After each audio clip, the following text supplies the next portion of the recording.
No, I don't want to leave. I'm here.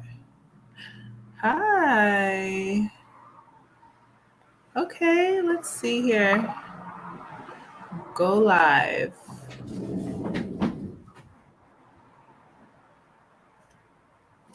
What? That's so right.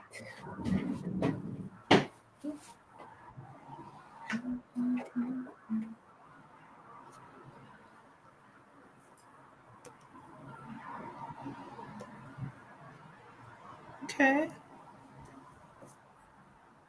let's see. Well, I think we're streaming on all three platforms right now, which is incredible. We finally did it.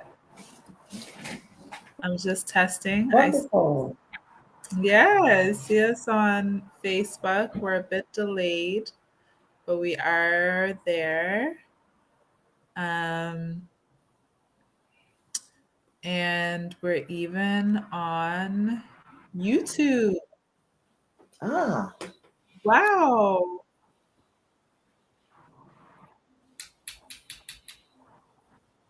it's easier than you expected. Kind of. Kind of, but also it was very difficult. It was also very difficult. Um, It'll be easier next time. yes, now that we got this, it was a journey to get here, but you actually helped me. Thank you for troubleshooting this with me. Well, This I'm is looking to that may help me for when it's my turn. Things to consider. Hmm. yeah. And you were just telling me about cheaper ways to do business, like integrating Mailchimp. Like right now, I think for Wix, for the domain plus my like monthly emails that I send, like marketing emails, I pay about $100 a month for both of them combined. Oh, I see. For everything I told you is about $100 a month, $110 a month Canadian And right, and that for includes everything the I just told you. yeah. See, yeah, because I mean, with Canva, with Zoom, um, now with Well, this, Canva is separate. I have to do Canva is separate from that, yeah. and Zoom is separate from that. Mhm. But my Zoom is integrated in it too. I just have to learn to go straight to it to get to my Zoom. But I have Zoom integrated. For example, when people schedule a call with me, Yeah. Hmm.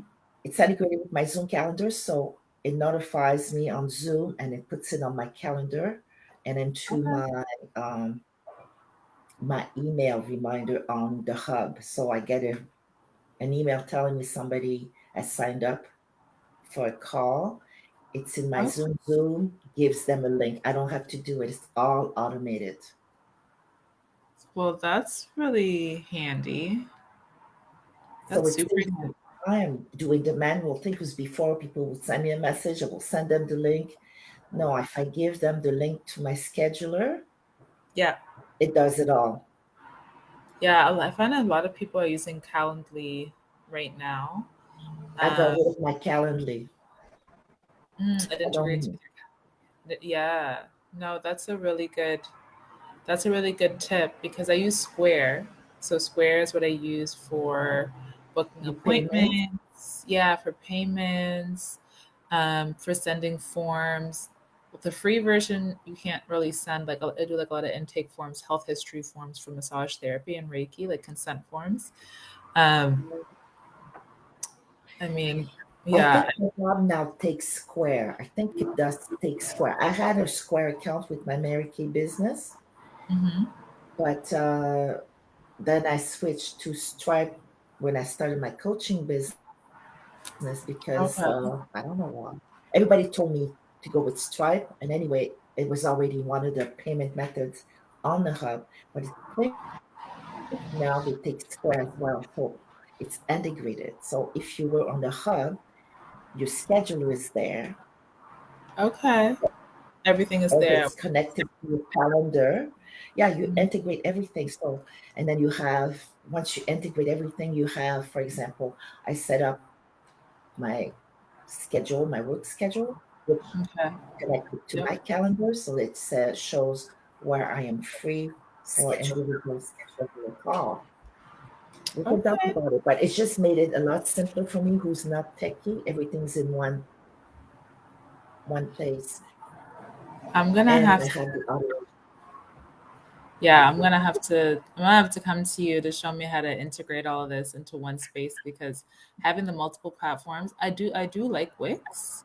Um, but again, having to do like Wix payments and then now I'm gonna try to upgrade my Square. It's just a lot. I'm just thankful that Facebook and Instagram is free. And I just hope it stays free for a very long time. We need Exactly. some I free do things. have time. Oh my It gosh. adds up because at one point I think I was at over $400 a month because I For had to all your put all my subscriptions? stuff on my Calendly for my oh my gosh, for my subscription for my domain, my Calendly. What else did I have? Anyway, so $100 here, $40 there on my MailChimp. So anyway, so I think I was up to $400, and now I'm up to, besides Canva and Zoom, which is separate. Um, I have everything plus my store that I can have, plus my teaching platform where I can also do memberships Oh my gosh. for $97 a month US. So it's $110 I pay a month. For now, that's all I need. If you have a bigger team but right now, if you're a small business, you don't have a big team because that's enough to go. Yeah, it's not really necessary to have. Simplicity, yeah. Yeah. Wow. It's I good. mean, I appreciate that. I appreciate the tips. Oh, I'm learning from others as well. That's just how I found out about it. I didn't know such thing existed. I always wondered, how do people get the Yeah. automation? Now I know. There's many platforms. For example, there's ClickFunnel. That's one of them as well. Okay. But it doesn't have everything. So I was given a table of the different ones that you can get. There's Zenly, all kinds. But anyway, this one is the one I'm using, and it's becoming more and more popular. Tony Robbins uses it. Oh, okay. Well, if it's good enough for him, it's good enough for me. Tony Robbins and Bing Graziosi, because I was in one of the mastermind, and they said, "Oh, you should go into our business hub, blah blah blah." So you had 2 weeks free. I opened it. I said, "I have this already." So I said, You're ahead "Okay, of the game, girl. You are ahead of the whatever." game. It's connection. You network. People know something, and you Yeah. learn from them. And this is how it all happened. Because really, I am. Everything was magic. How did this happen? So now I even learned how to do my own QR codes. See, and we learned that from who did we learn that from? We were in the same class together. Who is teaching us? Georges, Hannah. George, Hannah. Okay, which one did we take? Was it was it web design? Yeah, it was no, it was AI. It was AI. Content creation with AI. Yeah, Yes. that's the Yes. one. Yeah, we learned a Yeah. lot. So he put us on to a lot of good stuff. Um, but yeah. Anyways, I'm really grateful that you're here. Thank you for being here. Um, and if we have folks that have joined, if you're watching this live right now from whichever platform that you might be joining us from, right now we are on all three for the very first time. Thank you to Miss Yannick for it was a very last minute decision because we were just trying to figure out how to get this going. And then she's like, well, why don't you try this like free streaming platform? And I was like, well, let's just do the free trial. And, 10 minutes before 8 o'clock, we figured it out. We got out of the comfort zone and we did it. We did it, just down to the wire. So yeah, folks are joining from Facebook. Welcome to our Facebook viewers. Welcome to our Instagram viewers. Welcome to our YouTube viewers. And if you happen to be catching the replay, thank you for watching, and we hope that you enjoy this episode. We're just gonna get right into it, Yannick.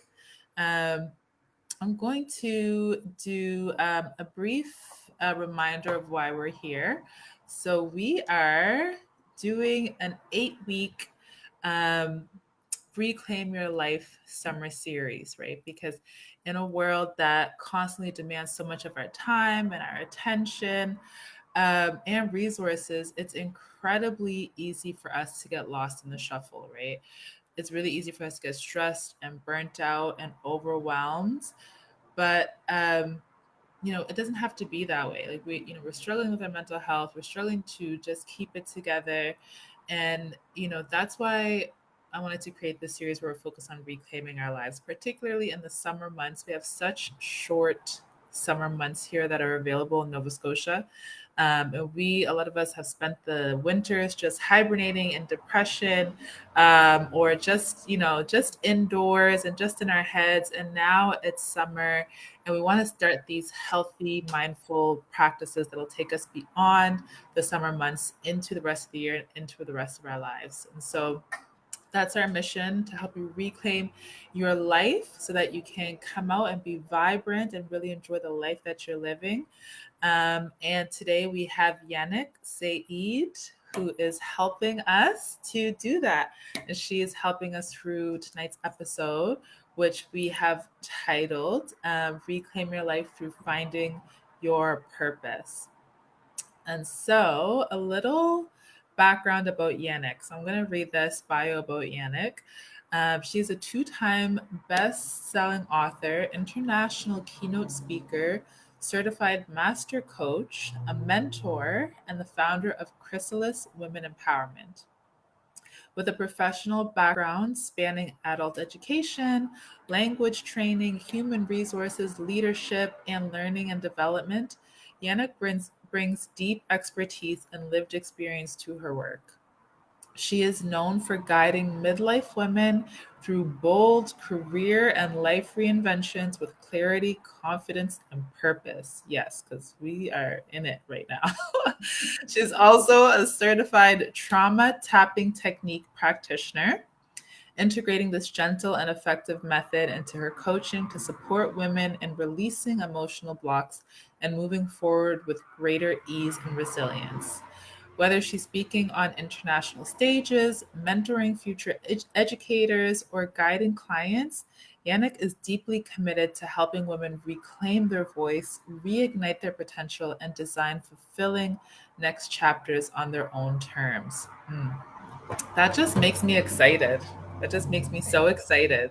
That's exactly what we need to hear. So thank you so much, Yannick, for joining us tonight, for joining this episode, because this is a message that we really need to hear. A lot of our audience are women. A lot of us are, 30s, mid 30s, and beyond.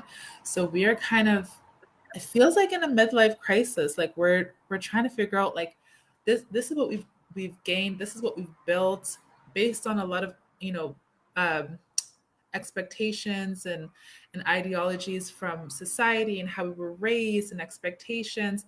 And now we've like come into our own, and we're trying to figure out, like, is this really the direction that I want to go in, or um, do I have my own interests, my own passions, and how do I figure out, like, what is the life that I want to live, and how do I design that, how do I create that? So thank you so much for being here and helping us navigate that.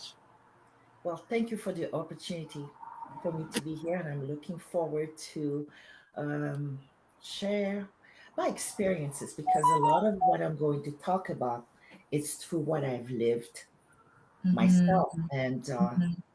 and that's the reason why I'm doing what I'm doing now. Because if I can save 1% from the challenge and the suffering I went through, if I can make it easier, that's my purpose. No, It's one of my absolutely. purpose. Mhm. Yeah, and so could you start? That's a great segue. Could you start by telling us a bit about a little more about your area of expertise and what got you started into it? I know you talked a little bit about your own experience, but how did you get into like empowerment coaching, life coaching, and helping women find their purpose? My background's in education mostly and human resources. And doing my day job, one thing I've noticed, especially dealing with women, either colleagues or clients, there is always, especially women, feeling that they were stuck or going through the motion, Mhm, being in a position, doing a job just because it was a low lying fruit or what they thought they should be doing, and mhm, reaching a point where wondering, is there something more? mhm, And not knowing what it is mhm, because they were not aware of all that they had. And I can speak for myself.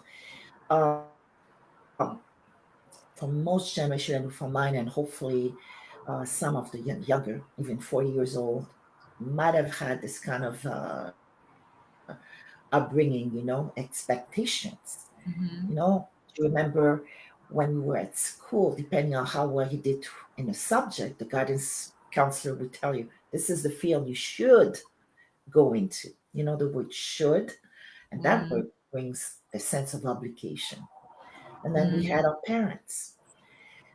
I was good in science, and in my family, the regular professions were either doctors and engineers, and you had the nurses and the teachers. mhm, That mhm, was the expectation. So I was earmarked to be the doctor. So I did start pre health science and so on because I felt obliged to do, and I mhm. could do it. But did I really felt a calling? Did it really spark something into me? It was more like I'm going through that. This is what I should be doing because those are the marks, and this is what I'm told I should be doing from school, parents, and so on. Yeah. And from that, I've had many, many paradigm shifts. And Mhm. going back to women, I specialize working with women, although I do help men as well, because some men have the same um, Experience. struggles, Mhm. especially when you are feeling that you don't fit, Yeah. like you're a square peg in a hole. So that is one thing that I've gone through many times. I've had several career change, many paradigm shifts, sometimes because of reorganization, sometimes because another opportunity came, a Mhm, promotion. It mhm, sounded like a good idea. I could mhm, do it. Never felt, after a certain time, it felt like uneasy. Things were not aligned. There was an angst, I didn't know what it was, and changing again. So, what I've learned throughout all of that, something that always gave me joy, it's something that I did at the corner of my desk, or that I did in volunteer work, or that I mhm, did in my personal life unofficially. mhm, I was a teacher because I want to help. It's one mhm, thing I love to do is help others. mhm. And as I evolved in my career, I did work in employment equity and diversity, so dealing with women's issues. And it made me aware that what I was feeling, other women were feeling as well. We're going through the same thing. So I Yeah. started to do volunteer work with women organizations. So that was my own passion. That's Mhm, something that I love to do, although it was not officially what I did. mhm. And do you remember that period of time when we were isolated a few years back? During When? COVID. What was that? We When refer was back to that period. We had a lot was of the time. dream? Yeah. No. Yeah. At all Yes. times now we are talking about, remember, that was before COVID or after COVID. This is how a lot of us are referring because it seems that time stood still. Well, during Yeah. that period of time, just before that, I was, a colleague told me about a coaching program for managers for leadership. So I did join, and that was my plan to do this as a retirement a few years down the road. Make a long Okay. story short, within the first day, the instructor who was a coach approached me thinking I was a coach, and I said no. But not officially. This is what I've been doing all along. This corner of my desk and this and that, Yeah. and suggested that I get my certification. And so, oh yeah, a few years down the road, I will do that. But during that lockdown, there was so much going on. A lot of us were going through so much. It was a difficult period, and a lot of time to for introspection. We talked about the solitude and Mm-hmm. slowing things down. Mm-hmm. And when you slow things down, this is I'm going to talk about it. It gives you time to reflect. And I realized, yes, I like what I do. I'm good at what I'm doing, but there is always this, something's missing. And I started to look at everything that I've done and saw what brought me spark and joy in any place where I worked or in my personal life.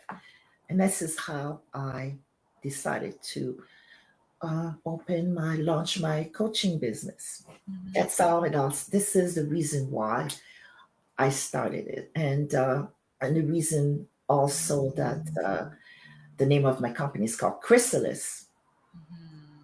because when I have the women come to me with whatever they want to work on, they come out like a butterfly out of the chrysalis, Yeah. what they are meant to be. So that what's what um, really give me a chance to expand and use all my gifts, because everything I've done was is connected to what I'm doing now, but now it's all in the same bag. It's my toolbox, my tickle trunk, and I get to use all my gifts through what I'm doing now. Whether I'm speaking or coaching, Mm-hmm. I am me unapologetically as well. I can be me, the Yeah. full me, and that is a good place to be.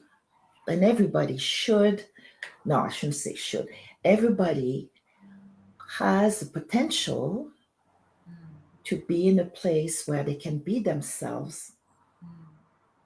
Even if you're in the workplace, there's always a way to be true to yourself and also grow and have the opportunity to grow.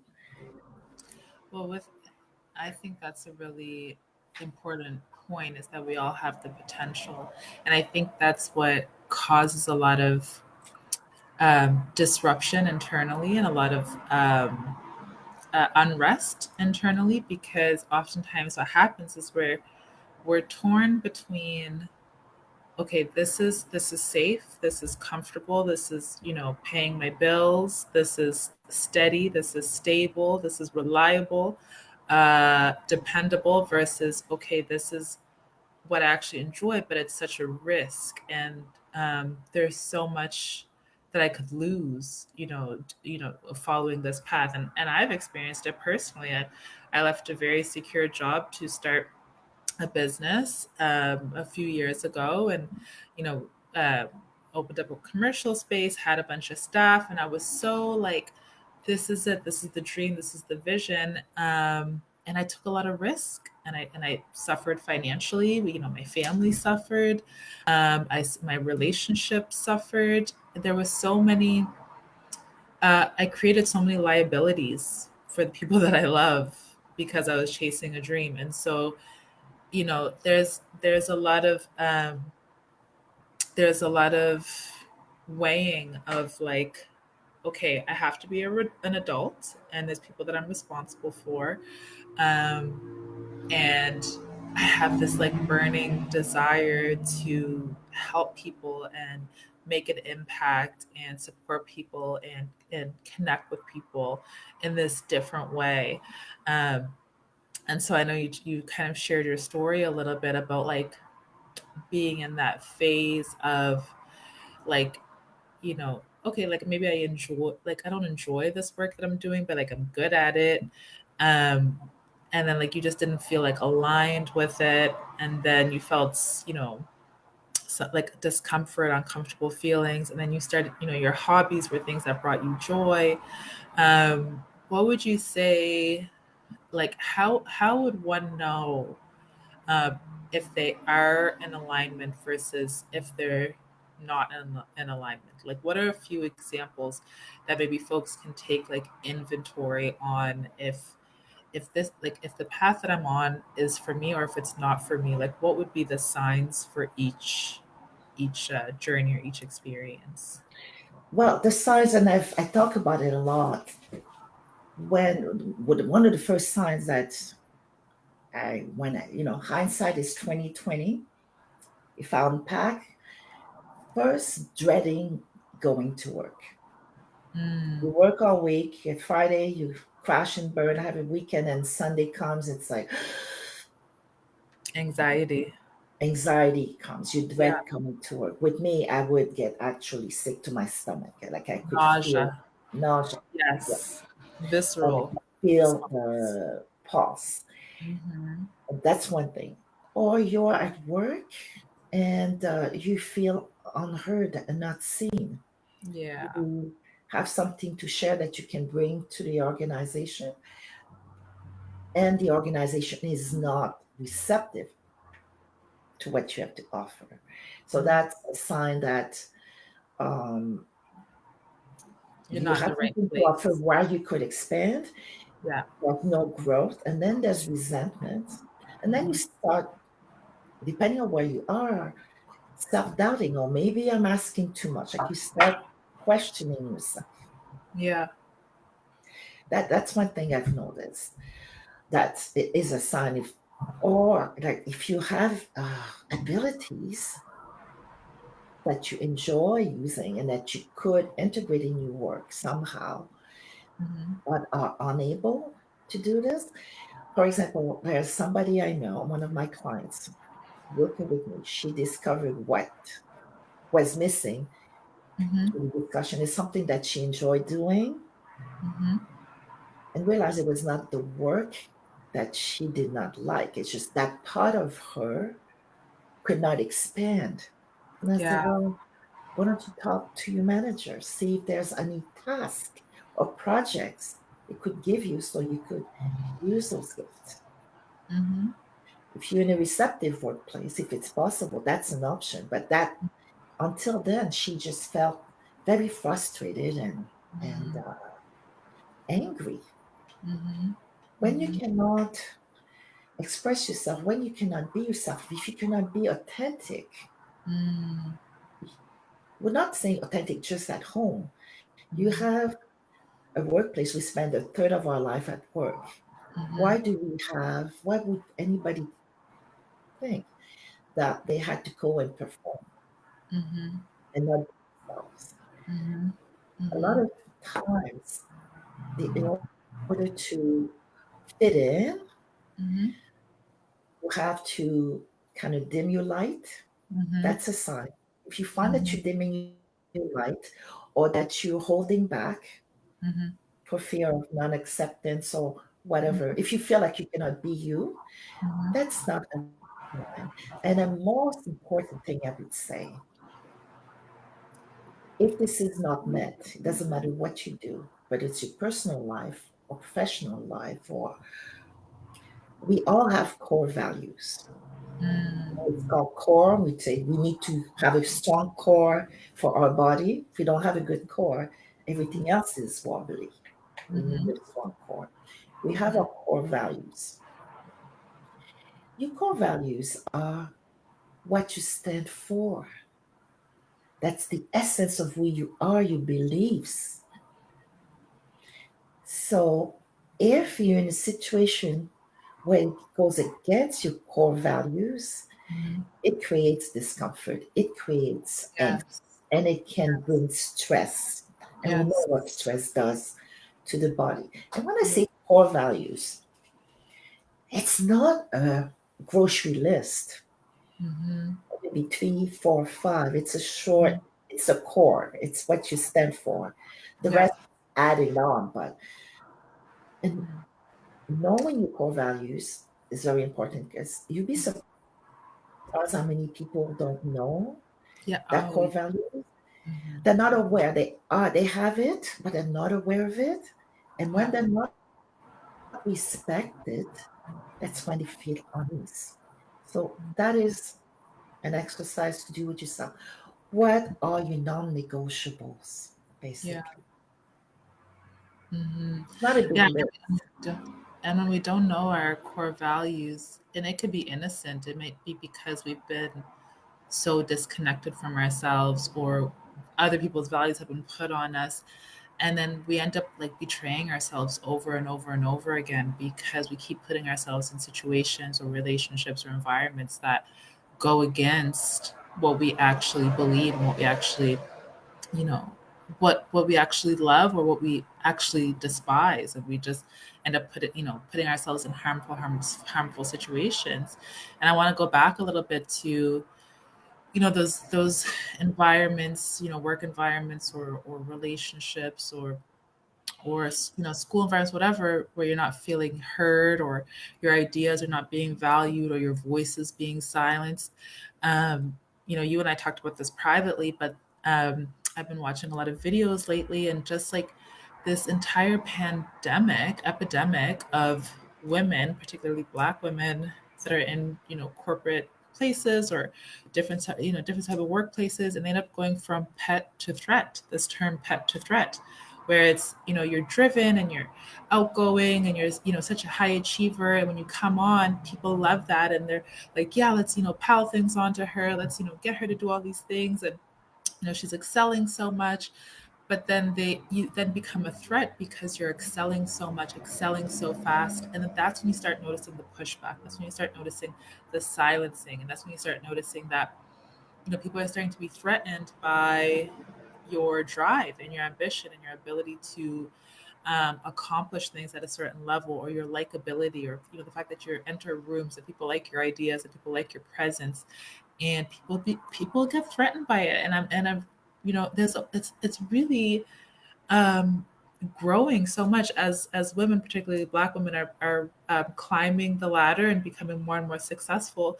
These are like invisible barriers that people don't see because it's not upfront or of overt discrimination, or overt like bullying. It's like very silent, and it's like it knocks on the mental health, and um it really hits your pride, and it hits your belief in yourself, and you do start to question, you gaslight yourself because you're being gaslit constantly. um so yeah, this pet to threat concept, I was like, oh my gosh, like I'm seeing so many videos about it now, and like as a collective, like so many women are going through this, and I'm sure males too, and folks of all genders. Like I think this is a thing that people are experiencing, and the more our consciousness elevates, like we as a collective, as a society, we're starting to recognize these things and call these things out. And I do believe that the next generation of leaders, and managers, and any folks that's in a leadership position, we have to change. Like we have to change that, because folks that are coming in entry levels, like we're looking to grow, we're looking to excel, we're looking for mentorship, we're looking for, nobody's trying to take anybody's place. And so when we have an opportunity for a mentor or a leader to guide us and take us in, but they're seeing it as threatening, it's really such a loss. Like it's such a terrible situation to be in. It is. And that's one reason I like to mentor because I never had a mentor until Mm, a certain time. And I'll talk about it later on. That helped me unpack who I was, mhm. and say my limiting belief because, you're in an environment where you gaslit so much that I was thinking, well, maybe I'm thinking what I'm thinking is not valuable. Maybe I'm being Yes. silly. I Yeah. started to second guess myself until I had Yeah. a mentor. I said, what's wrong with you? She said to me, why would you think that? Yeah. And that was a big lesson. And that I've learned not to think that way. But it took a while because it's been years of doing Condition. that. Mm-hmm. and it's ingrained in you. It becomes your default, Yeah. questioning yourself. Yeah. And when you are clear, and then when you have a reset button, okay, you reclaim yourself. Yes, this is me. This is who I am. I'm a bag of chips and more, like that expression. Yes, and own it. And own it. Yeah. Once you can articulate that, and you articulate that and also repeat it. This is an affirmation. I like to see some videos. There's little kids, and the parents are teaching them those affirmation, and they're walking to school and they're saying the affirmation. And in preschool, yes, because you have to be mindful of what you think and the self-dialogue you have with yourself.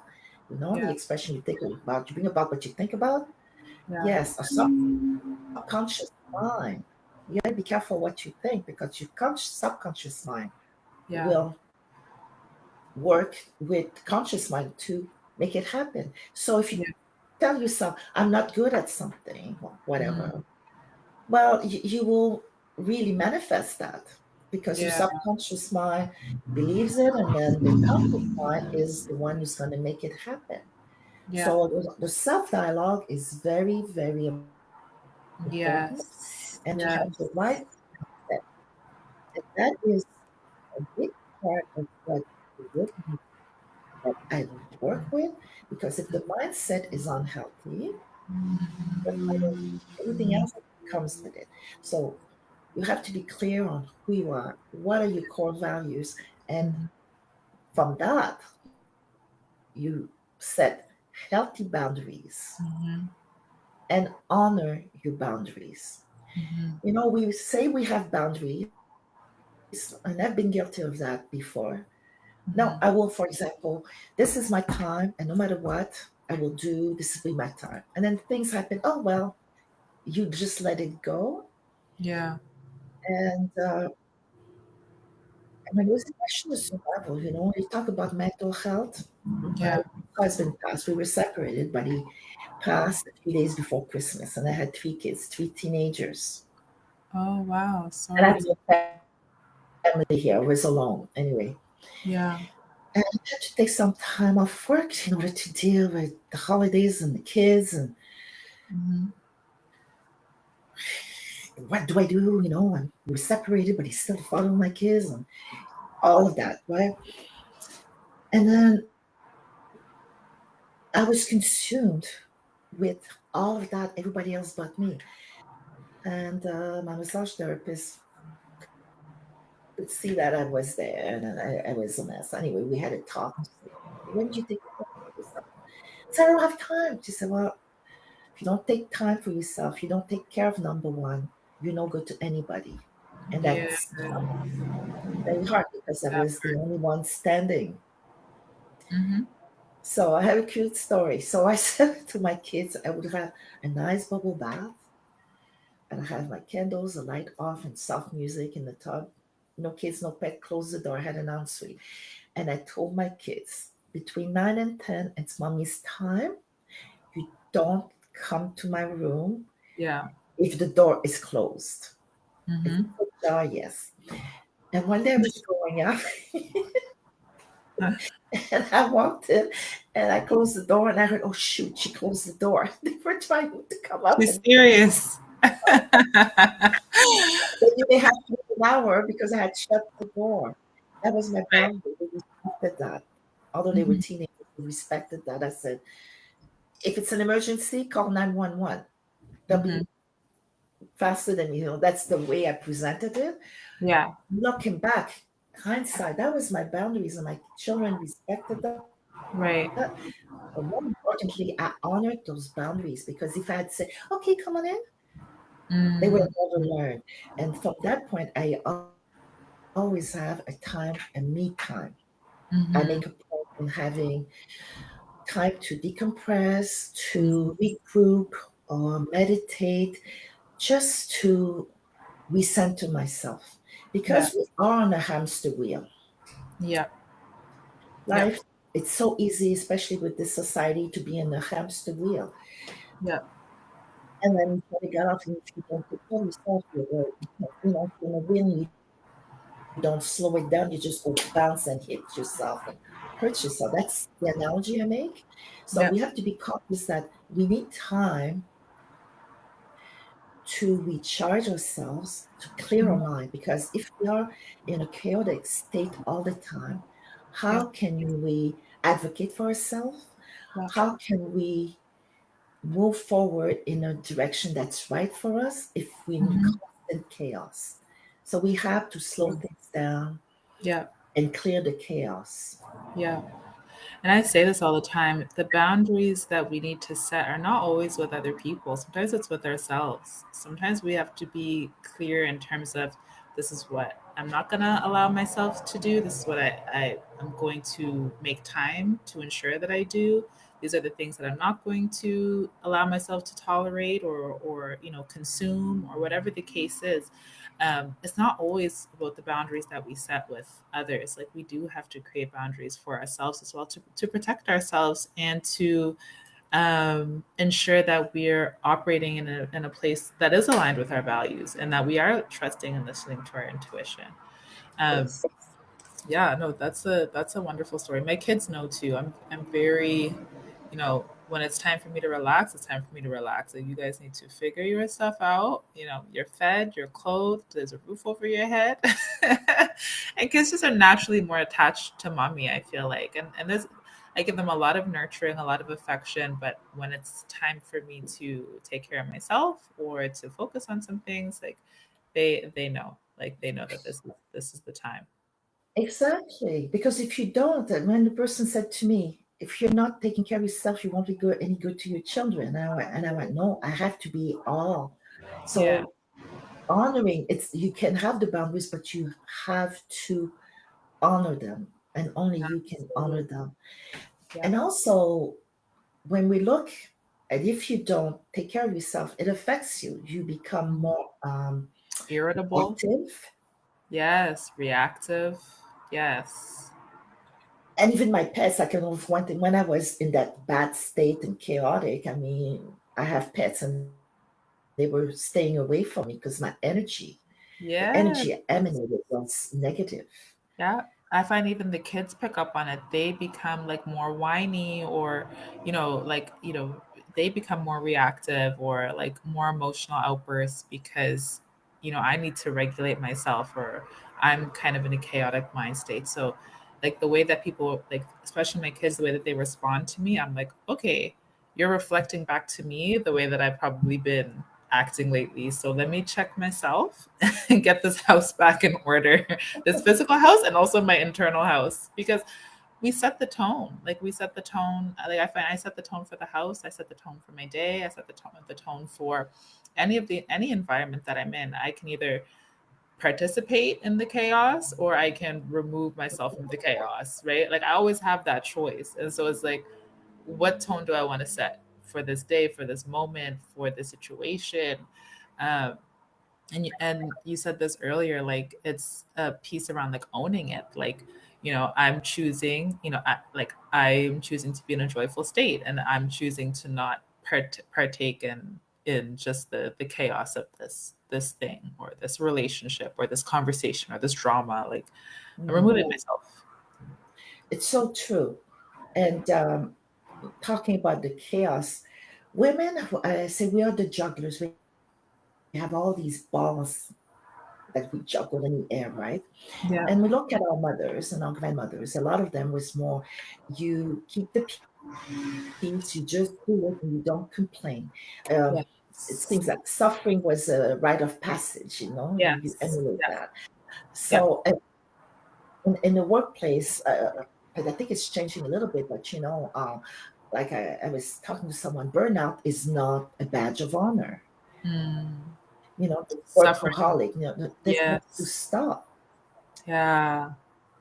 And it's Mm. okay to, when I realized that, I would tell my assistant, I said,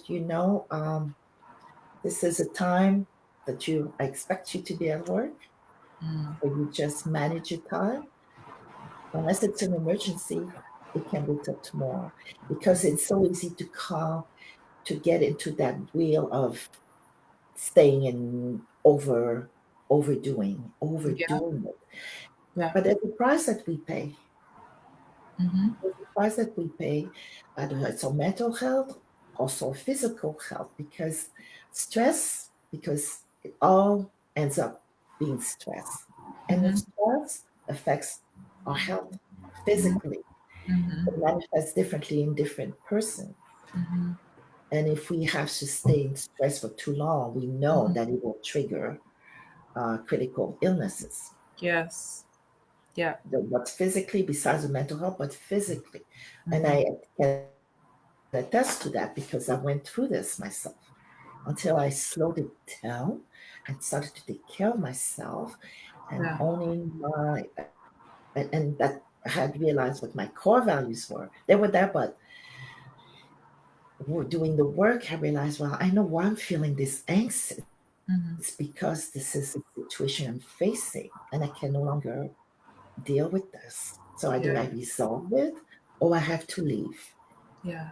Sometimes it could be resolved, or it was a sign for me to leave that particular place. Yeah. Yeah. Scary though. I'm not saying Absolutely. it's easy. Yeah. It is scary because we have a comfort, but at what price? You have a regular salary, good salary, and so on, but at what price? So that is a scary part to There's the take that cost. leap. Absolutely. There's the emotional cost, the spiritual cost, the physical cost of there's a price that you pay when you betray yourself, when you go against the thing that your inside, your core, your intuition is telling you to go against. And you're absolutely right. We have to be responsible. We have to be responsible adults, and we have families we have to take care of. We have bills we have to pay. We can't always just up and leave a situation, but I also feel like we always have a choice. Like if someone feels stuck for whatever reason in a situation, whether it's a relationship, whether it's a job, whatever the situation is, like how would you guide them? Like what are some things that they could do to, maybe create a different outcome or a different experience for themselves? It depends on the person, but I'll give you a couple of examples of what I've helped with. Mm, There was an individual who thought thought they wanted to change career because she was feeling that angst that mm, usually brings the client to me. Working, realized what her core values were, but it's not the core values that were not respected. She was missing something. Discovered what was something that lit her up that was she was passionate about. And this person was passionate about health, but she was also passionate about helping young minds. This person was in that field. So that field, the whole was her application. She was missing something else. So, make a long story short, this person started a side gig. Eventually, it might become maybe a full time occupation, but she has not left the job. But this is how she is able to take care of that void. So by the time I finished my program with her, she had launched a product. mm, She but working with me, she didn't think of that. She didn't even think about doing this. But as you unpack, like I say, you always have the answer. But if your mind is in chaos, you don't see it. And then she realized, oh yeah, this and that. Oh yes, I could do it. And I said, well, I could sell it. I could distribute it in my Pilates studio and in a dance school. They have a fridge because it was organic and raw, um, organic protein bar. So it was a okay. short. It was not to be a short shelf life. Hmm. Anyway, so I didn't say anything. It's just as she was unpacking it. But sometimes it's something about that you've always liked to do as a child, maybe, Yeah. and realize as an adult where can you use that skill. Hmm. So if it's not possible to just get up and leave, you cannot necessarily leave your job or find a Yeah. job that suits you right away. Mm-hmm.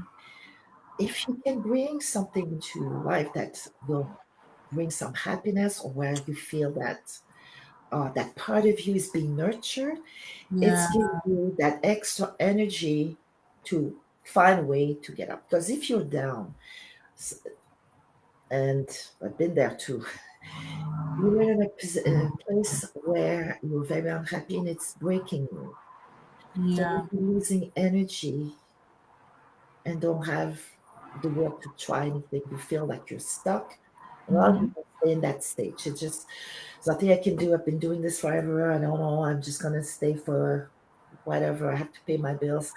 And a sense of despair. Mm. And they don't take any steps because they don't see any exit. But when you have a ray of hope, okay, I'm going to deal with this. It's not forever. Right. Stay here. In the meantime, I will do this, because then you make other connections. Things don't happen. You cannot do everything by yourself. But if you stay in that state of despair and moping and depression, sometimes you cannot move forward. But if you step out and are in another environment where you can get I say, your battery recharged, Mm-hmm. battery recharge, it gives you that jolt of energy. Then you realize, okay, that's hope. This is temporary. Meanwhile, you are getting your dose of, uh, let's say, fuel engine, your jet fuel, that sparks you. Inspiration or passion, or that really touched me. That was a really great example, and that's something that I'm going to apply personally. So I want to thank you for that, because I think that's going to help a lot of people, because sometimes we can't just up and leave a situation. That's not always possible. When you talk about core values, for some of us it is stability, for some of us it is security. So if we're using a job, for example, like maybe we grew up in a chaotic environment, or whatever the case is, and stability and the ability to have like a stable income and have our bills taken care of, that's a core value. That's like a core need that we have. We don't have anything else lined up, but having the ability, if we can't change, something that's not great in our life, but to bring something positive in that can give us a little bit of inspiration, or ignite that fire back in us and make life, a little bit more worth living. I think that that's a wonderful example. Even relationships, like sometimes we go through rough patches in our relationships, and it's like, you know, I don't know if I necessarily want to leave yet. I don't know what's going on here. I know we're going through a rough patch, and it's really overwhelming, and I don't really know how to get through this. But rather than getting so like just like drowning in that, terrible situation, or what, like toxicity or whatever the case is, you can bring something positive into your life that fills you up and gives you joy, and yeah, it just fuels you a little bit from the inside. I think that's such a wonderful tip. I think that's a wonderful tip, so thank you for sharing that. And I want to add also, if you are replenished a bit more, you kind of quiet down the chaos because you Yeah. see some positivity. Not Yeah. only that will help you for when, because you don't want to go if you want to change just for the sake of changing. I've done that a few times until I learned. We have to be clear of where we are and what we like about a situation and what we Right. don't like. But there's things we don't like that are not important. So there's two things that you need to know, and those are your non-negotiable Mm. things that you must have in the next environment. Hmm. It's not a long list, it's must, meaning if it's two or three, let's say there's three. Two out of three, no, you want the three. It's not like the song two out of three ain't bad. So you have to know what are your non-negotiables, okay? Girl, I'm taking some The notes. Hang must. on. Let me get my journal, because this is good. I need this today. Oh, so go, and I'll tell you what. This is so important. It's simple, but it makes a world of difference. So the non-negotiable, you have your must and avoid. Those are the non-negotiable. Mm-hmm. Okay. So when we talk about the must, for example, somebody is very creative, a Mm-hmm. creative mind. One of the must might be have an environment where I can use my creativity. Okay, so that would be a, a must. Mm-hmm. Okay. And she might have another. Let's say she only has the one or two. Okay, let's say creativity, and what's another a person who's and also be able to have initiative, to be given the initiative. Okay, Mm-hmm. so that's two non-negotiable. She must have that in the next environment, otherwise it won't work for her or him. Mm-hmm. Mm-hmm. So knowing that is crucial. And that's not a long list because we don't want to, it's not about the like. No, no, I must have it. Right. Yeah. And now the avoid is something that you must not have. Don't Right. at all costs. So here it's the opposite, the avoid. If any of the avoids are present, let's say you have three avoids. Mm-hmm. Avoid having to take on, I don't know, what could be, okay, an environment where you cannot be heard. Mm. Environment, what else? What could be a non-negotiable? Where you cannot use any of your competencies, your skills, if your Mm-hmm. skills cannot be used. Mm-hmm. Okay, and then okay, let's stop with two. So let's say that there's a position that comes up. You have your must are there, and Mm-hmm. one of your avoid is present. No, no, no. The avoid we don't want. So that's your indication. Yes, maybe it's a pay raise. You might be able to do the work, but after a while, because that avoid is there, it's going to eat at you. And I Mm-hmm. had a client after she worked with me and we were not done. She said, this is so helpful because I was sent all kinds of job postings. Yeah. And I recognized, oh, I got all my must. And I had an avoid. She said, I didn't even bother applying Mm-hmm. because one of my avoid was present. It's simple, but it's very important because if it's something that you don't want and it's Yeah. present, it's going to eat at you. There are things that Yeah. we don't like, but they're not crucial. It's you don't like it, but it's okay. Life Yeah. is not perfect. Yeah. Saying I things think that it's you important. want to have, but they're not a must. If you don't have it, it's okay. And if you have it, it's like gravy. It's Yeah. not that important. It's just something you'd like to have. Mm-hmm. That's I think now I realize how important it is, even though like black folks are the global majority, we're still oftentimes a minority in our workplaces and in different spaces that we're in. So I think for me now, what I've learned about myself is I need to have at least one person that looks like me in a workplace that I can at least talk to. I can figure out, okay, like, am I tripping, or is this microaggressions that I'm dealing with? Like, what, like, are you experiencing something similar? Because a lot of times I notice things that not everybody else notices. I bring a different, set of eyes. I bring a different skill set that doesn't always get appreciated, can easily get dismissed, or because other folks have not experienced what I've experienced. And so when you're the only voice in every room advocating for the same stuff over and over and over, you burn yourself out. And so I think, like, not only is it like a want, I think it's essential. I think if we're trying to keep it's a must. it's a must. If we're talking about safety for Black people, and not re-traumatizing Black people, and talking about harm, not putting folks in harmful situations, I think that is essential to have.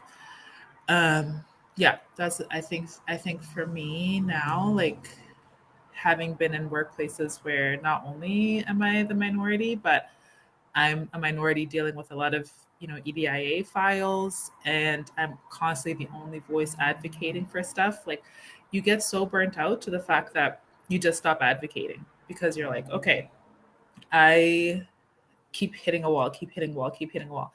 And then when you stop advocating, you then betray yourself because you're like, well, it's my it's my passion to advocate. This is why I'm here, because I want to make a difference, and I want to, I want to see change. And so yeah, without those types of supports set up, and when we talk about what do you call those, designated roles that we have for marginalized folks, or yeah, whether it's color, gender, whatever, we can't just put these folks in designated positions in harmful environments. Like, if we're going to put a designated person in a position in a workplace, we need to make sure that there are supports there for that person. Just because you have a designated position does not, mean you are an EDIA advocate or ally. Like, it doesn't mean you're doing the work, you're just checking a box. Like, you need to make sure that you have systems in place to support this new person that's coming in, It's because you're not just a checkbox. I have this person. You have to educate, because I've worked in that field for a while. You have to educate the workplace, yeah, and you absolutely. have to make sure there's a support element for that designated person in the position. Absolutely. How are you putting people in the lion's den with no type of support? And it happens all the time. It happens all the time where you're putting a female into predominantly male spaces where there's no other, support there for them, or you're putting like a non-binary person into like heavily, gendered places where they don't see themselves, and they're doing all the advocacy work because now they're the champion for this thing, but you're thrown into a place where there's never been like policies around this, or there's never been intentional work around this. And so like it just wears you down. And then and I think the intention with that is to eventually mold you into this environment. But It's yeah, setting the individual up for failure, whether a failure hundred because they cannot do the percent, work or because they're burned out and they have to leave. And absolutely, so as yeah, a person, we might have a passion for something, but also the environment in where we are hoping to exercise it, we have to be mindful that yeah, that's one thing for self-preservation, because I've had offered to work in different places and promotions, and I went I because don't want it. I don't Yeah, want it, because I knew what the layout was, what the environment was, and yeah, my voids were present.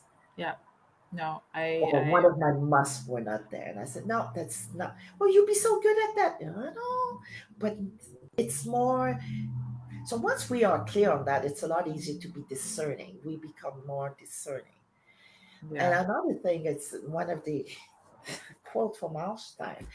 Yes, it's the comfort zone is a good place. It's a safe place. It's always safe. It's when we are on the cutting edge, we're comfortable on the other side. We're on the edge here. I'm very visual. So this is the edge. You want to go on the other side? That's scary. And every time you take that leap, it's like, it's never like, no, no, no, no, no. No, no. Every time you take that leap, it's a scary thing. It's yeah, very scary. And yeah, you hold your breath and you do it. But if you do it intentionally, knowing you mustn't avoid, it doesn't matter. It's still scary, but if you make a educated leap, an educated leap. an educated leap, Yeah, because on the other side there'll be growth. If we stay where we are, it's the definition of insanity, staying and doing the same thing over and over and expect different results. It's yeah, definition of insanity, and we are paying the price. yeah, So knowing who you are, what you stand for, and when I say stand for, is your core values, what you stand for. It's a mm-hmm, very short list, because when our core values are not respected and are not present, mm-hmm, we have a discomfort, we have an angst, and then it builds up and it becomes frustration and then becomes stress. And mm-hmm, sometimes what happens, either people get could be so stressed and they get sick, or you could be the other side as well is that they give up. They're shell of a person going through the motion and not putting any feelings, not desensitizing themselves. They're going through the motion. I don't know if you've seen that classic film from Charlie Chaplin, who's it's called Modern Days, and he's making a widget. And there's this motion with the two hands with the wrench. That's what he does all day, Mm-hmm. mindless. And he leaves the factory and he's still going like this because he has no emotion. It's just going through the motion. Mm-hmm. And that is another consequence of being in an environment that is not right for us.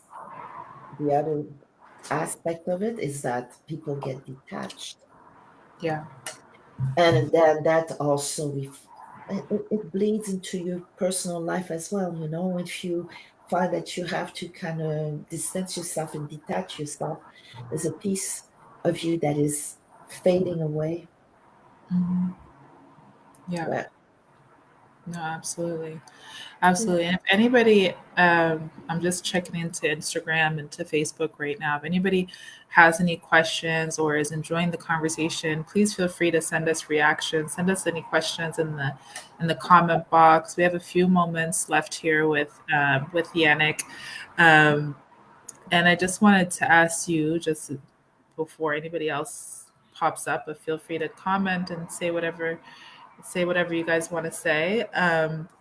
What are some simple, actionable steps that people can do right now when it comes to finding their purpose? Okay, so there's so much I could say. I talk about it. And in Give my us a book, few. Give there's a us a lot few. of introspection. Okay, something simple. Okay, let's say simply first look, and like I say, don't look at what's negative. Look at what you liked in the present. Okay, what is it that you like about your situation, your work? Because it can be applied to a relationship as well. What is good? What is missing? Be clear on what else you want. Don't focus on what you want. In order to find your purpose, what brings you joy? What is it that you like to do? Ask yourself that question, okay? If money was no object, we're not talking about Mm-hmm. money and you have all the time in the world. That Mm-hmm. is one way to dig it out. Mm-hmm. What would be something you want to do? Mm-hmm. What would you do? And from that, look at whatever you choose. What is it that, what task or what activities are linked to that? So Mm-hmm. that will start getting the ball rolling. So, This is for the example, exercise. if Yeah. someone says like I want to travel, if money's no option, I want to travel, but say resources or money might be an issue, so I can't actually travel. But maybe the activity that's linked to that is like trying to cook new foods or learning like a new language. Is that kind of what you're No, let's make it if it's trying to find a purpose, because yes, but also as a gift to the world. a gift to the To the world? world. That's a purpose. Or that a purpose Okay. can be in your work. For example, somebody, I'll give you an example. Somebody who's really an avid person in environmental issues. Okay. So that is something that's a passion of them. So if they were to find work for an organization whose core values is to respect the environment and environmentally friendly or something like that, that I'm simplifying things, but it's just the way of thinking. If you had money and time was no object, what is something that you would do and be a gift to the world? For example, with me, when I was asked that question, I just want to help women become the women they're destined to be. That's my Mm-hmm. gift. This is what I want to do. Mm-hmm. How can I do that? There's many ways of doing it. Mm-hmm. So that's the first that gives you an idea. Okay, what is my driving? What's my fire? Mm-hmm. And then you look at how and where and how you can have it happen. But if it was money and time was no object, what would you do and what Your would you gift, give? your gift to the world. Okay, I like that. I like that. And then you can unpack it. So, okay, so this is the big vision. Okay, so this Right. is what if money and time was no object. But from that, okay, what is it that will make me do this? So Mhm. that makes you take inventory of what you have and also what you need to add. Because you might want to do this, but you're missing some knowledge or some skill set. So that then you go, okay, I want to do this, but I need to learn that first. What? Because once you have that gives you hope. Say, yes, it's possible. I have it all. I just need to find where I can do it. Or I could do it. However, I'm missing this. So that's the first step. And Okay. also surround yourself with people that will lift you up and to whom you can talk like a mentor because you cannot necessarily do it all by yourself. Somebody that you trust. Mm, Sometimes it's not family, it could be um, yeah, but somebody with whom you could unpack and also could um, also challenge you in a positive way. Stay away from individuals who want to squash, dim your light. dim your light, and more importantly, always listen to your little voice. Your little voice is always right. So So, we've learned to quiet it down. yes, we have. We have. And for folks who are maybe struggling to answer these questions because they don't know who they are, because all they know is the person that was created based on their upbringing or the expectations. Um, Obviously, self-awareness is really important. So what are some things that folks can do to cultivate self-awareness so that they can answer these questions truthfully and authentically about themselves? The first thing one must understand where you are right now does not define you. So, where you are now is just a moment in time, it's a snapshot, it's not your life. So, from Are you that, sure? Just joking. what did you say? Like, are you sure? Because it really feels that way. It does. Oh no, I've been there and I can get there too. And I have to snap, I learned to snap out of it. Okay. And I thought my husband, no, no, I don't want to hear this. If this is I, it. that's a It good reality check. Yeah, because I was not here 5 years ago or even 3 years ago, and I probably might not be here 5 years from now.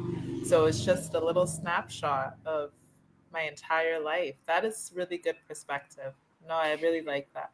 Yeah. and because otherwise it's easy to get stuck. I can understand that. I've been stuck many times until I had a critical incident. That could be another thing. But I just want to share this very quickly with you.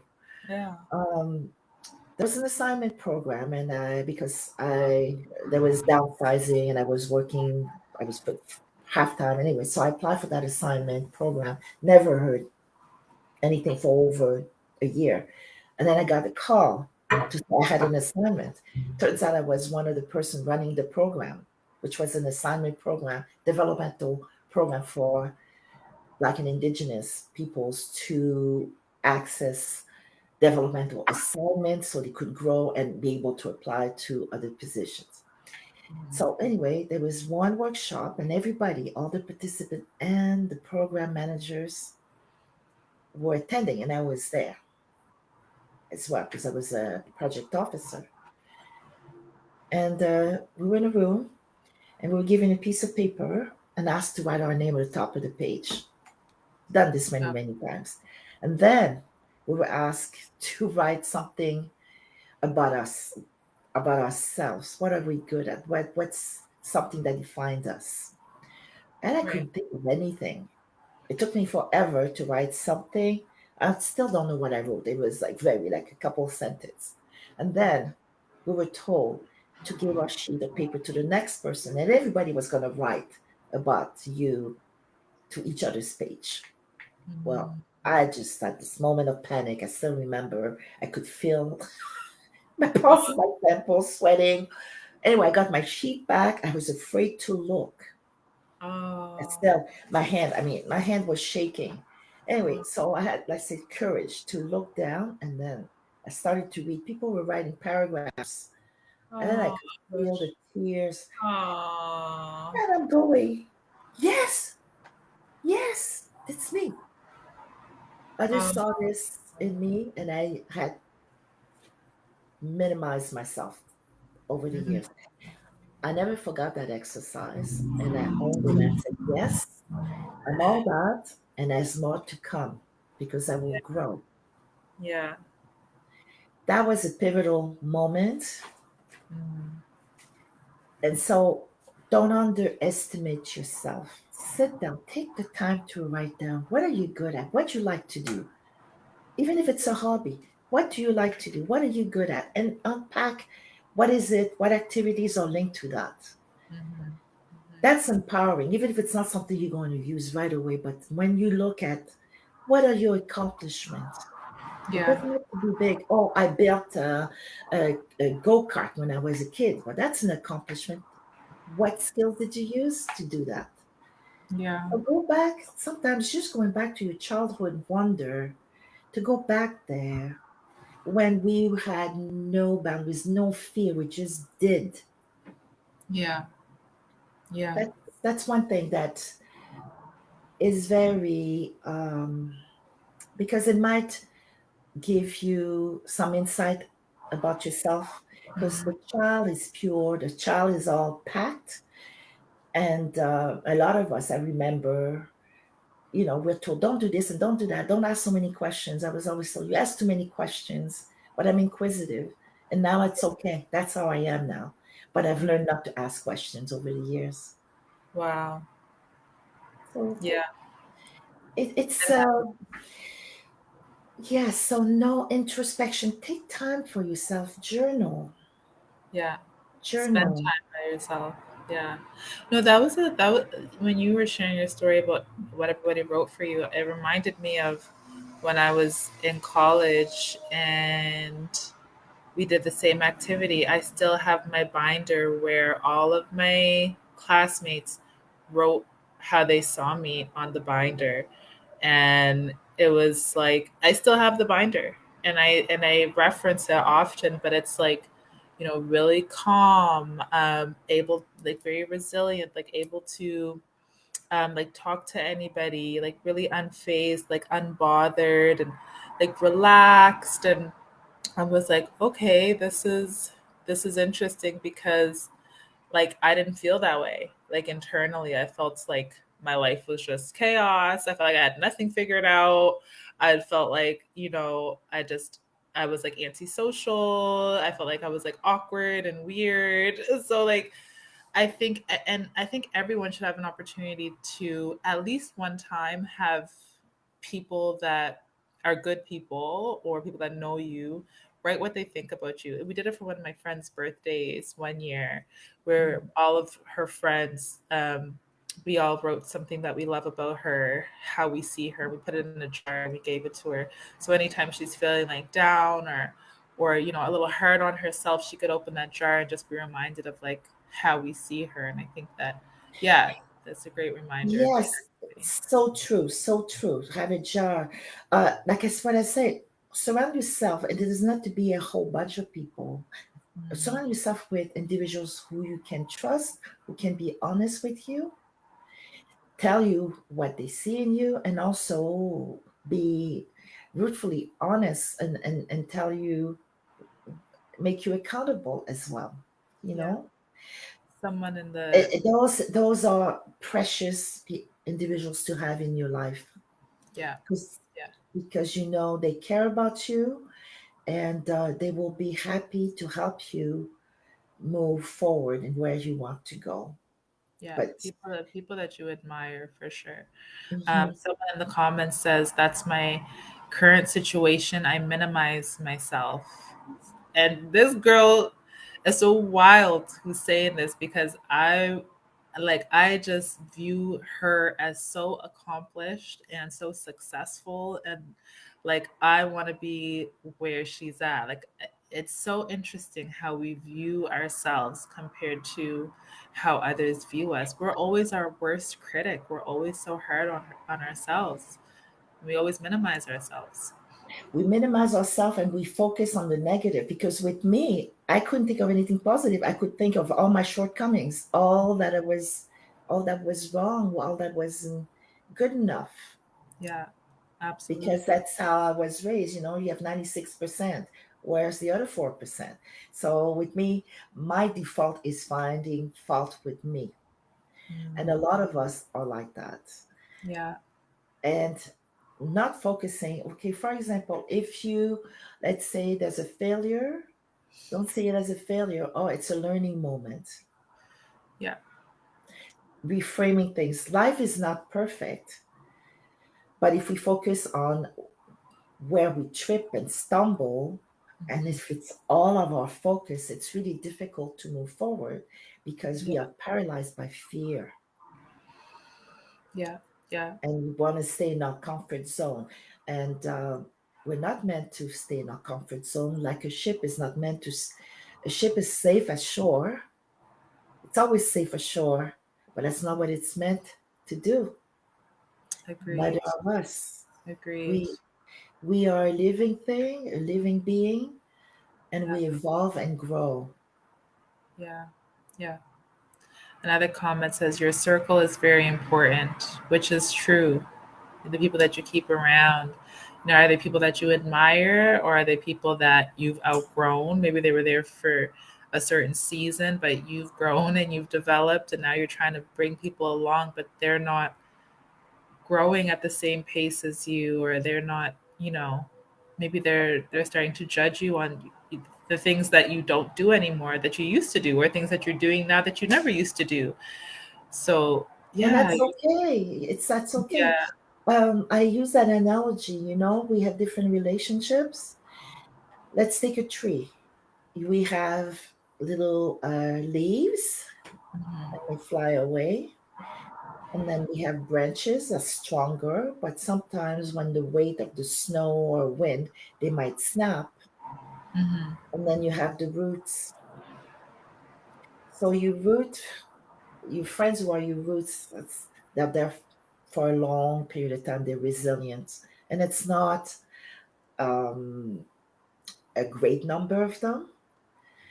Then you have your branches that were there for you for the tough times, but at a certain time, like you say, they evolve and you're growing a certain way, and I'm not there anymore, and Yeah. I'm not following the same path, and that's okay. And I think not a lot of times, and I'm speaking from experience because I've done that, it's all my friends, you grieve the relationships you had that are no longer fitting with you, and feel guilty. Well, we're not, we're in a different circle, we're in a different phase, and it's peters off, like it erodes and it dies off, and we have a grief. And if we understand, oh no, they were there for a season, for a reason, and now it has passed, it's okay.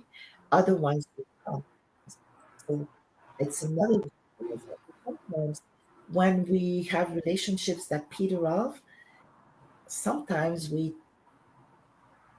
internalize it and think that we did something wrong or it's wrong or we feel guilt. And that's something that is not necessary.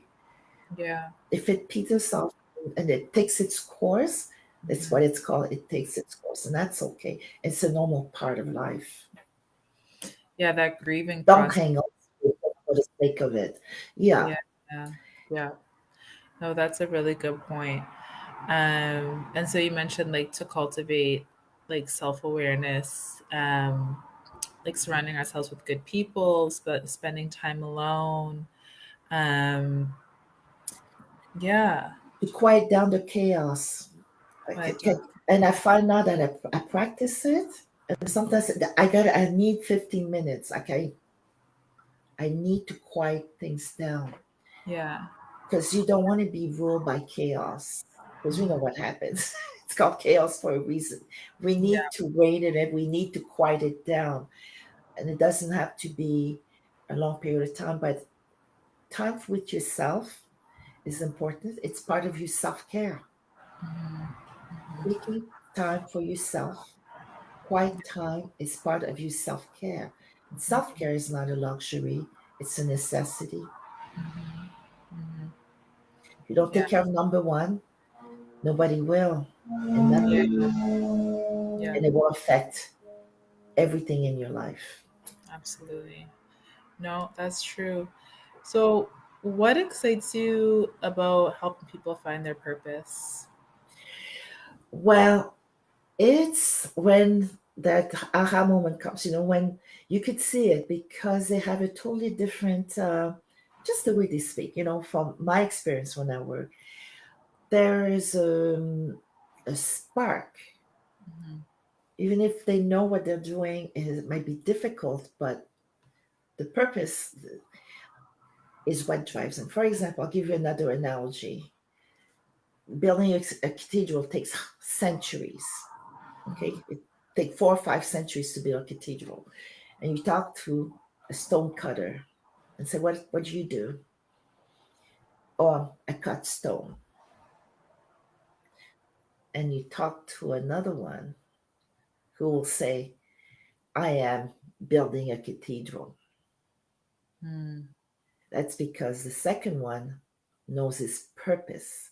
He Mm. sees the bigger picture, and that's what lights him up. He knows that he will be part of this cathedral being built. So when you have a purpose, it's like it gives you a reason to get up in the morning. It gives you a sense of something bigger than you. It's not about you. It's not just in the moment. It's what is your contribution to the world? You know, it's your contribution to your work, whether it's through your paid job or volunteer work. And that's what lights up the person. Mm. That's a And a lot great. of time, like me, my purpose, I found it through my volunteer work and then I flipped it and turned it into my professional life. But that's something that lights you up and it gives you a sense of purpose. It's bigger than you. It's your contribution to the world. I love that question. Yeah. You dropped so many gems tonight. I took quite a few notes and I can't wait to watch this back. um, yeah, I really respect you a lot. I really respect um, your journey, the things that you share, the things that you say. Like you don't just say things; you say things with intention. Um, like you think before you speak, and it's like everything is just so like valuable and impactful. So I mean, I just want to thank you for your work and for sharing with us tonight and continuing to do the work that you do with women and just being a mentor and a friend and opening up, your world to us tonight. I just want to thank you for doing that. Well, I appreciate you inviting me into your broadcast. I'm honored to be here and I am happy that it resonated with you. And I hope that it resonates with the audience as well. So it was my pleasure to be here today. Yeah, I've been speaking to a lot of different folks recently, and there's like a collective feeling of just I don't know, like it's just like a desire for more, but not knowing how to get there. Like, and it's just this like middle period of like I don't know. I know that I'm not where I was. I don't know how I'm not really comfortable with where I'm at. I feel like I need to grow, but I don't really know exactly what the next step is. So a lot of folks are feeling that right now. And I think this generation, we're not like our parents, you would find a feel and this is where you start and this is where you end Yeah. and that was it. And that's okay. And for some people it was that purpose anyway, but Yeah. that was the expectation. But my teacher, I still remember in grade six, he knew where this was going. He told us that we probably have 5 or 6 career change. Interesting. And my parents thought, what is he talking about? And I've had about six paradigm shifts in my career Wow.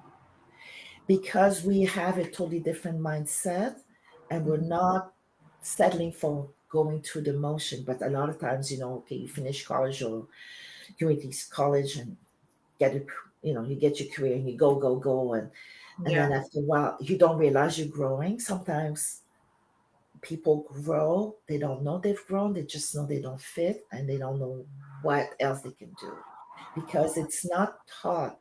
We're not taught that we evolve, and with evolution we No, might go a that's different right. way. That is absolutely true. That is absolutely. We're just taught to be content with the one thing. Yes, One. and have a good stable job and good income and this and it's great. Yeah.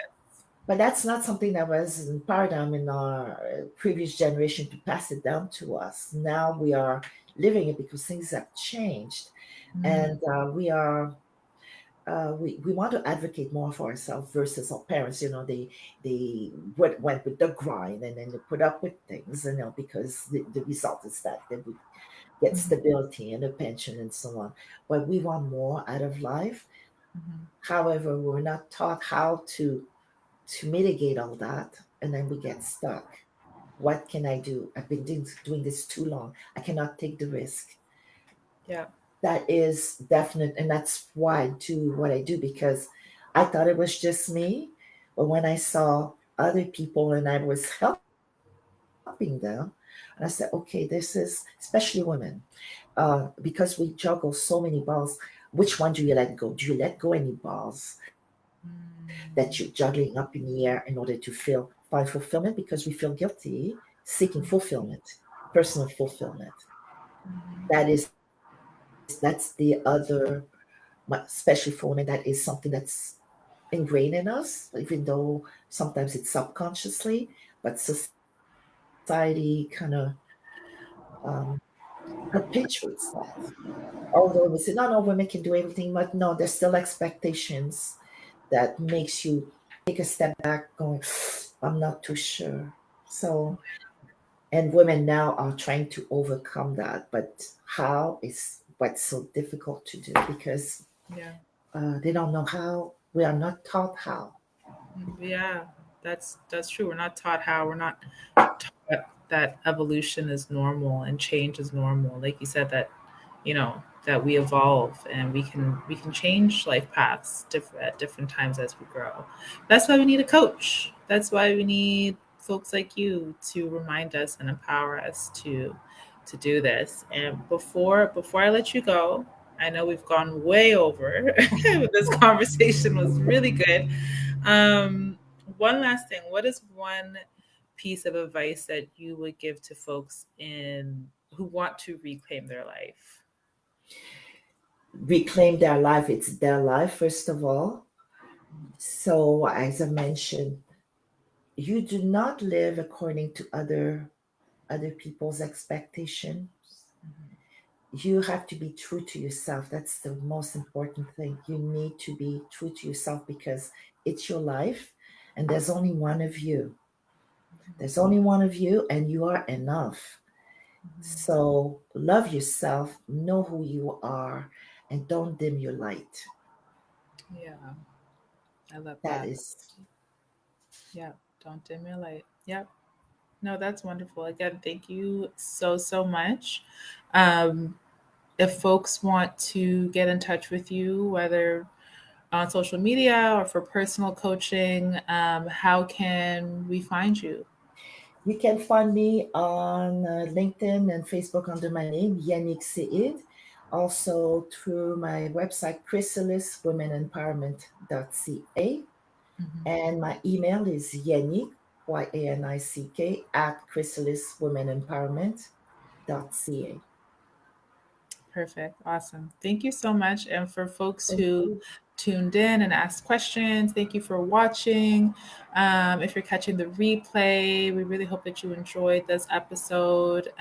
Let us know, share, leave a comment, and then feel free to reach out to Yannick or myself at any time.